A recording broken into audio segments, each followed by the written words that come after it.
dicegat sama itu, dihadang oleh pembunuh tadi. Kamu mangsaku yang ke-100 untuk menabi sumpahku. Misalnya gitu, si pembunuh tadi bilang ke Siddhartha Gautama, kamu adalah penggenap 100 kalungku yang sekarang sudah berjumlah 99. Siddhartha Gautama tidak ada kekhawatiran di situ, tidak ada gelisah, tidak ada ketakutan sama sekali. Akhirnya yang pembunuh tadi kan bilang 90.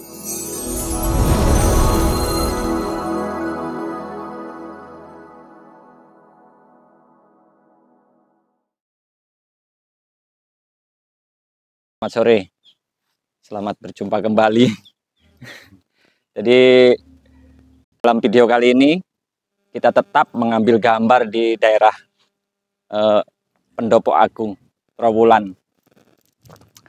Jadi kali ini kita akan tetap mengupas pembahasan yang sambungannya kemarin lah. Untuk hari ini kita mengupas tentang esensi Buddha. Tapi kelanjutannya kemarin kan kita membahas atau cerita perjalanan Siddhartha Gautama. Jadi dari perjalanan Siddhartha Gautama ini kan masih ada kelanjutannya, kisah-kisahnya Mas. Kan gitu intinya kan kayak gitu. Banyak, terus Mas. Jadi kisah apa aja yang dari pengalaman Siddhartha Gautama sudah mendapatkan pencerahan. Jadi ke kelanjutannya. Sebenarnya ini kalau ngomongin kisahnya Siddhartha Gautama ini luar biasa banyak, Mas. Luar biasa. Tapi mungkin cerita yang populer lah. Jadi suatu saat Siddhartha Gautama ini dalam perjalanannya sesudah mendapat pencerahan, itu di sebuah wilayah atau di sebuah perkotaan atau di sebuah kampung tertentu itu ada seorang pembunuh.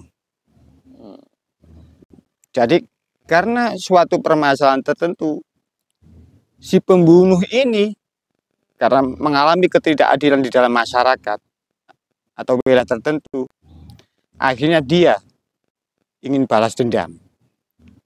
Jadi si pembunuh ini berjanji untuk dirinya sendiri, saya akan membunuh 100 orang. Dan itu dilakukan. Satu persatu dia membunuh orang-orang yang telah menurut dia berbuat tidak adil kepada dirinya. Satu persatu ada kesempatan tertentu Langsung membunuh satu orang. Setiap pembunuhan selalu, kalau istilahnya, jempol tangannya sebagai bukti bahwa membunuh satu orang itu bisa dibuat kalung. Membunuh lagi terus dibuat apa itu? Dibuat kalung. Terus dalam perjalanan itu pembunuh itu ketemu Siddhartha Gautama ini. Pada akhirnya. Tapi pembunuh ini melakukan pembunuhan hingga berjumlah 99 orang. Dan ini kan hanya untuk menepati janji ini kan butuh satu orang. Iya.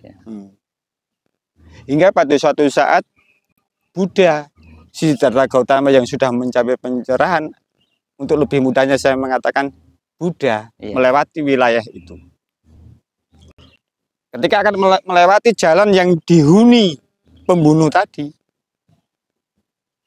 di kampung itu Buddha istilahnya dihentikan oleh orang kampung. Jangan lewat situ. Berbahaya. Kenapa?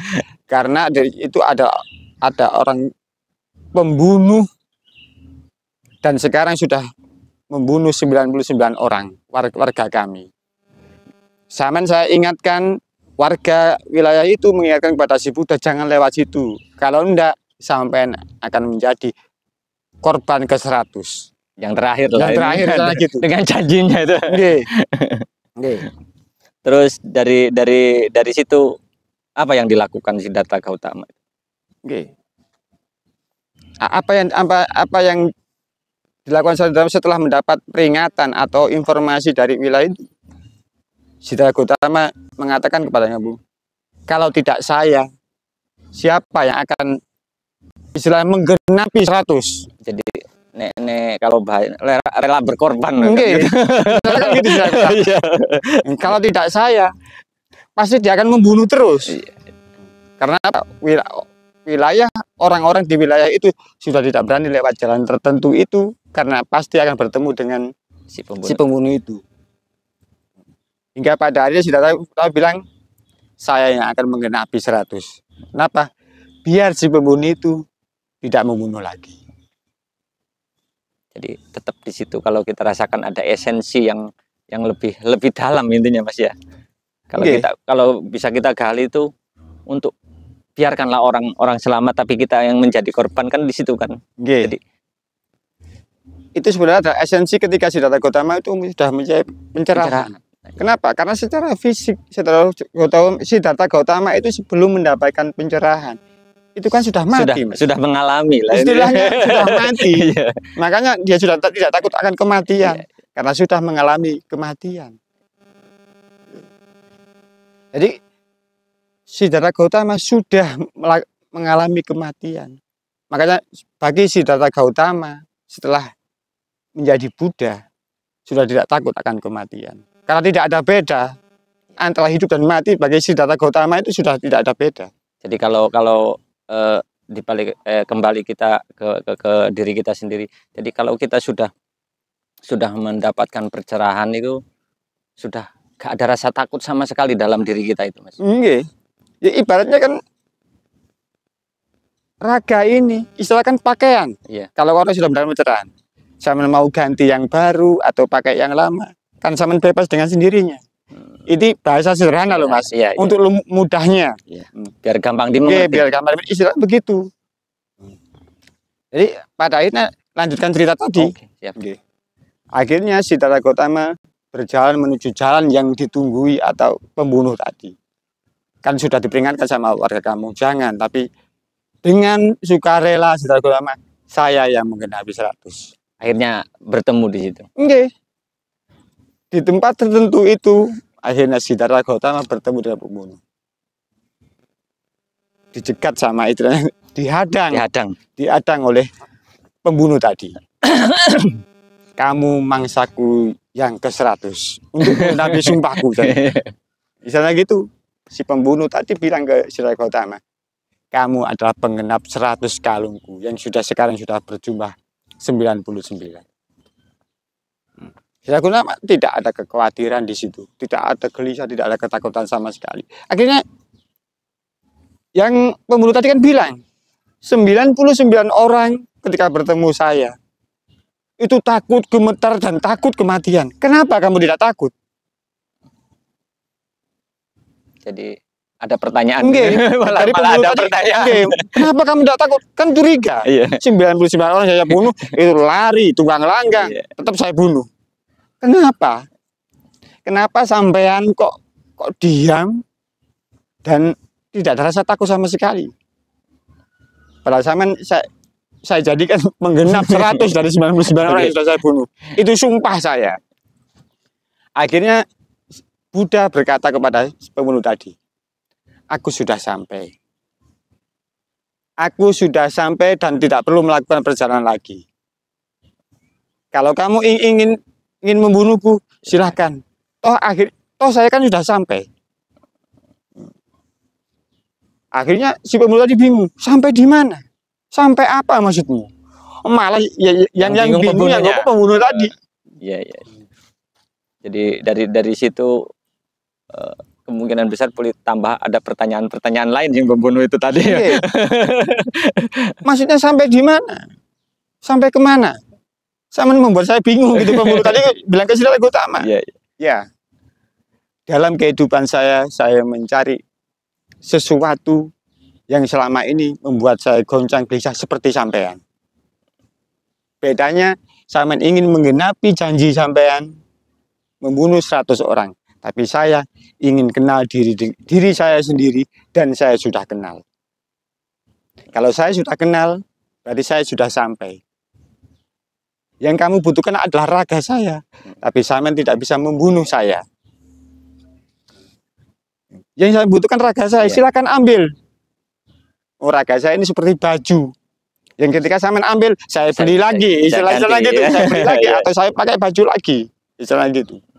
Jadi dari situ ada apa? Dari si pembunuh ini tadi, cerita itu tadi. Berarti si pembunuh ini tadi boleh ada pertanyaan terus bertanya, akhirnya kan kok tambah penasaran. Kok ada yang kayak gini gitu. Akhirnya kan itu. Akhirnya gini, kok bisa sampean itu tidak takut kematian?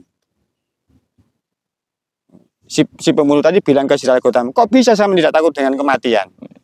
Padahal semua orang itu takut ditakuti semua. Sama. Si Buddha bilang kepada si pembunuh, saya dan sampean itu sama. Kenapa? Sampean ingin membunuh 100 orang, sampean sudah melakukan 99 orang. Tinggal 1. Dan saya sudah melakukan semua. Jadi sudah sampai ke titik akhir lah. Kalau raga saya itu bisa menggenapi tujuan sampean, berarti sampean telah sampai. Saya rela menyerahkan raga saya untuk sampean bunuh, asalkan sampean sampai. Di situ pembunuh itu mulai gemetar. Seakan-akan dia mengalami sesuatu hal mungkin yang dialami pencerahan Siddhartha Gautama. Ya mungkin di sini saya tidak bisa menjelaskan dengan kata-kata atau perwakilan apapun. Jadi bahasa kalau zaman sekarang galau lah.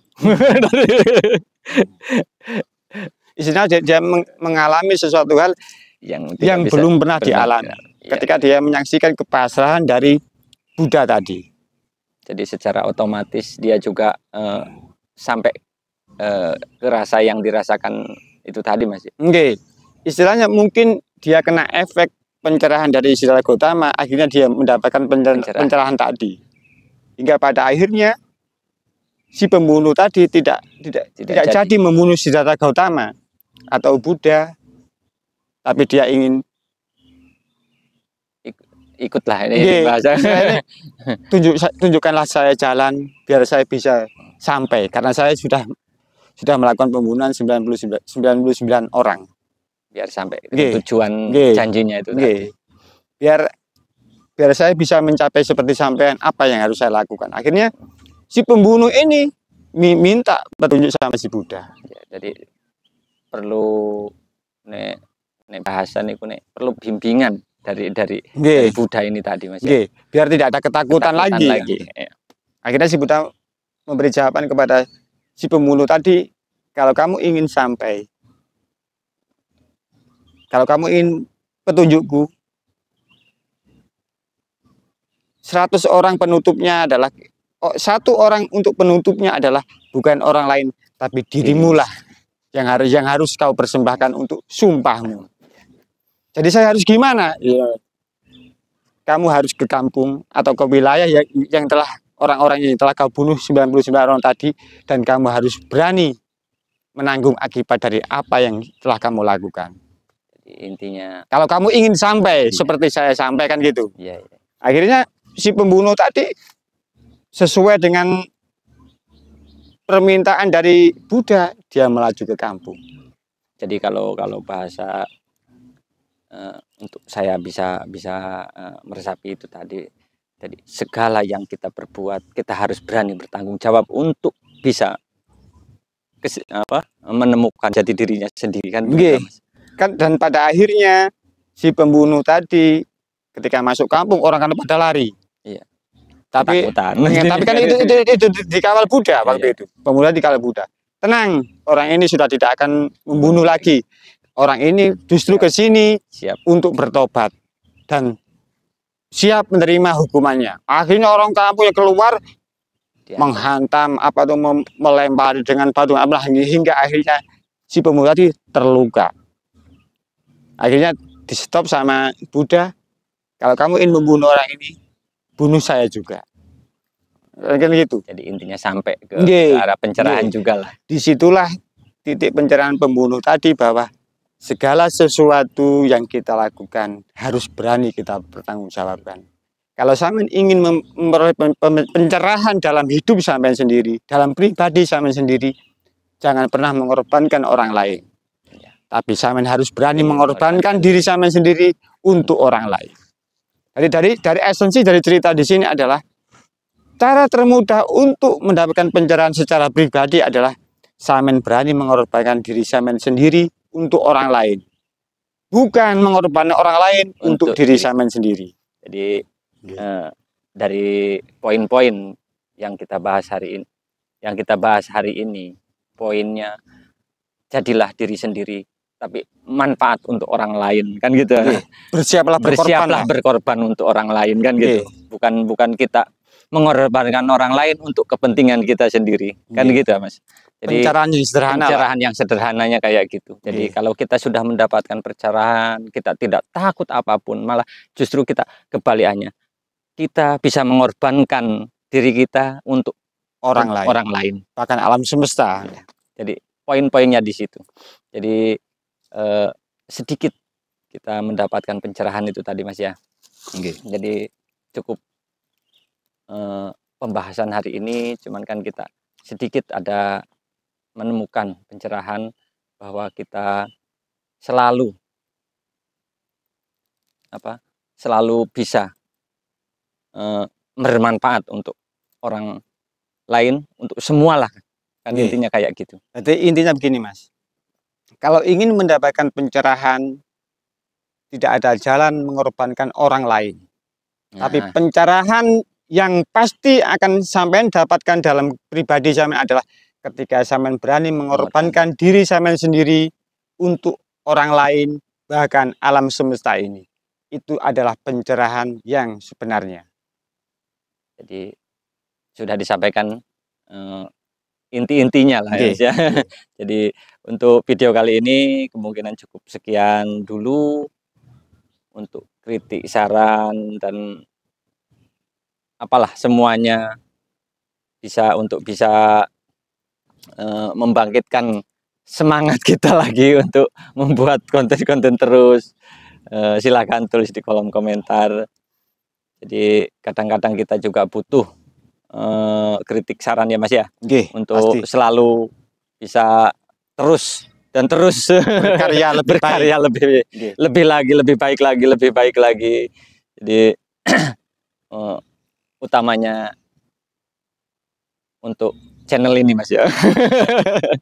Jadi cukup sekian dulu pembahasan kita hari ini. Terima kasih dan selamat sore untuk semuanya.